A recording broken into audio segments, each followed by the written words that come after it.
L'objectif pour moi aujourd'hui, c'est d'abord, effectivement, vous avez pu voir la nouvelle cartographie avec à peu près 15 nouveaux centres de compétences. Donc c'est bien qu'on puisse travailler plus nombreux, plus forts, tous ensemble. Il va falloir essayer de s'organiser autour de ça. Je n'ai pas encore constitué de comité, directeur, scientifique, etc. Je voulais profiter de cette réunion pour dire que s'il y a des personnes particulièrement motivées au sein des centres de compétences pour cette dynamique-là, dites-le moi maintenant parce que on va le réaliser par la suite. Voilà, la répartition géographique reflète à peu près le travail qu'on fait. Je voulais juste vous montrer cette photo donc, des personnes qui travaillent au centre de référence, surtout pour ceux que vous ne connaissez pas, parce que vous les avez au téléphone, vous les avez par mail, mais vous ne les connaissez pas forcément. Donc il y a Jelika Koné en haut à gauche, Valérie Debrément qui est ici,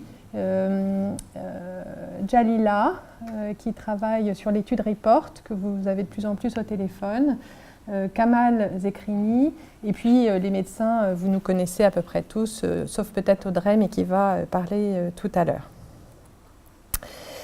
Donc effectivement, les missions, c'est les mêmes, c'est prendre en charge mieux et plus les patients. Alors il faut qu'on ressente cette activité, c'est le côté un peu effectivement fastidieux, le rôle qu'on a tous, et je crois qu'il faut le valoriser de façon positive et se dire que ça va permettre aussi de mieux prendre en charge les malades, de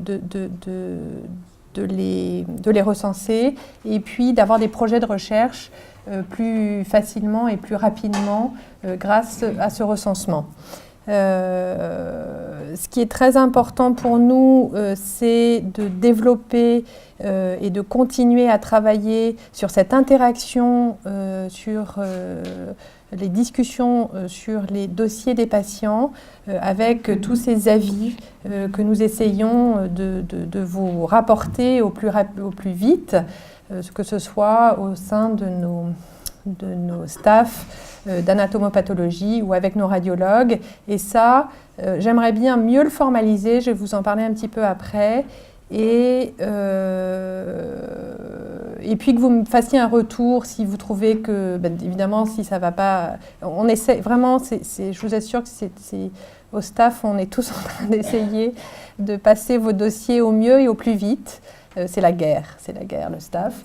Mais voilà, n'hésitez pas à nous donner un retour sur ça, et puis n'hésitez pas à nous envoyer des dossiers pour qu'on en discute tous ensemble. C'est vraiment toujours enrichissant et important.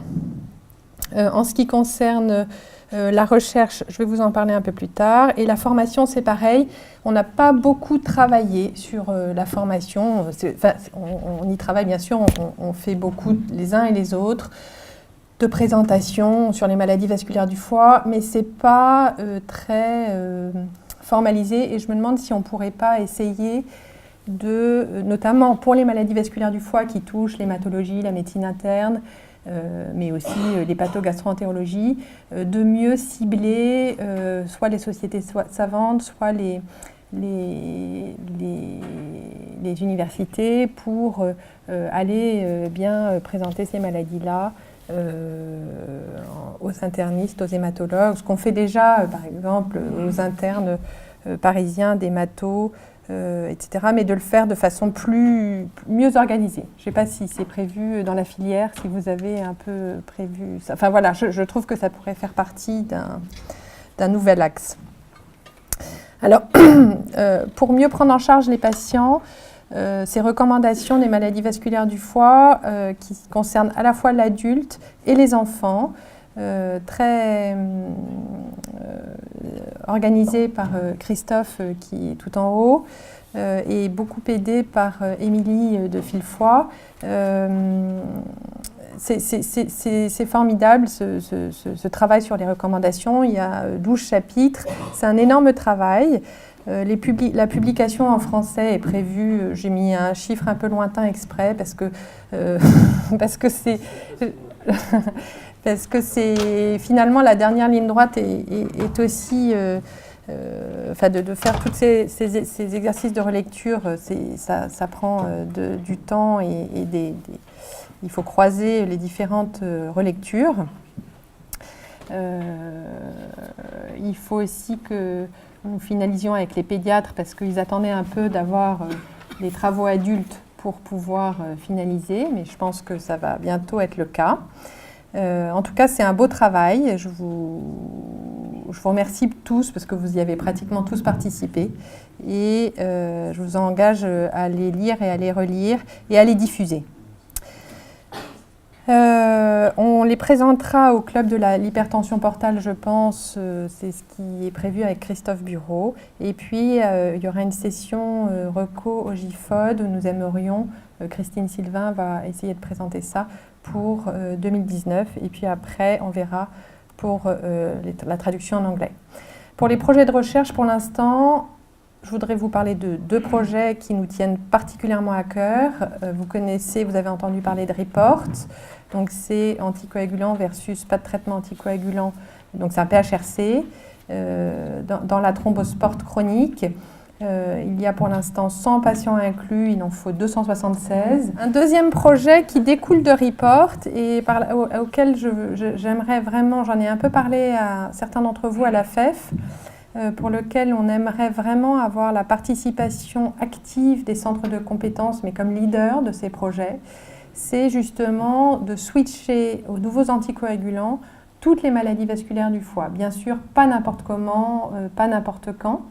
Et l'idée, c'est de faire un protocole identique en France pour tous ces malades-là, d'y réfléchir bien sûr avec une équipe d'hémostase, avec Jean-Jacques Kiladjian pour les syndromes myeloprolifératifs, et pour éviter que chacun fasse dans son coin ce qui est en train de se passer avec les nouveaux anticoagulants, puisque de toute façon l'AMM c'est thrombose veineuse profonde, donc on fait ce qu'on veut. Et du coup, pour éviter de faire la molécule qu'on veut, la dose qu'on veut, au moment qu'on veut, je pense qu'il faut qu'on travaille ensemble pour ça. Et moi j'aimerais, dans l'absolu, qu'il y ait un leader par centre, un centre de compétences leader sur ce projet et qu'on le fasse évidemment tous ensemble.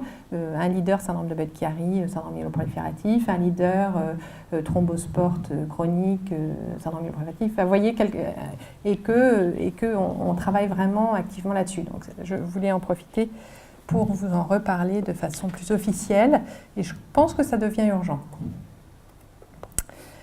Et alors, la dernière chose dont je voulais vous parler, vous avez vu, on a plein de choses à remplir, c'est extrêmement complexe de faire à la fois notre travail clinique, notre travail scientifique, et puis de répondre aux demandes de l'administration pour arriver à bien faire tout ça. Et je trouve que c'est la difficulté pour nous aujourd'hui, c'est notre grande difficulté. On a tous des problèmes de temps et d'efficacité. Et du coup, nous avons contacté une entreprise qui a déjà rencontré Virginie Tilibaris. Je veux vous en parler parce que je trouve que c'est un projet commun aussi important. On sera peut-être les premiers à essuyer les plâtres de ce projet, mais évidemment, il faut qu'on trouve des financements qu'on n'a pas pour l'instant. Et l'objectif de ce projet, c'est d'avoir quelqu'un qui soit capable déjà d'avoir une trame pour les maladies vasculaires du foie qui génère des courriers de consultation, les avis de staff et qui facilite cette communication avec les centres de compétences sous un modèle très formalisé et que ce logiciel soit connecté à la BNDMR, ce qui nous faciliterait à tous la vie quand même, et à notre base de données recherche qui s'appelle Valdig. Et puis pour nous, enfin en tout cas je ne sais pas si c'est la même chose partout, mais à l'AP on a je pense 5 ou 6 logiciels différents, que ce soit STAR, le PAX, etc. et que tout ça soit connecté les uns avec les autres. Donc ça coûte quand même 50 000 € de faire ça. Voilà, je trouve, enfin voilà, ça serait un de nos objectifs. Voilà nos 3 objectifs pour le centre de référence à venir.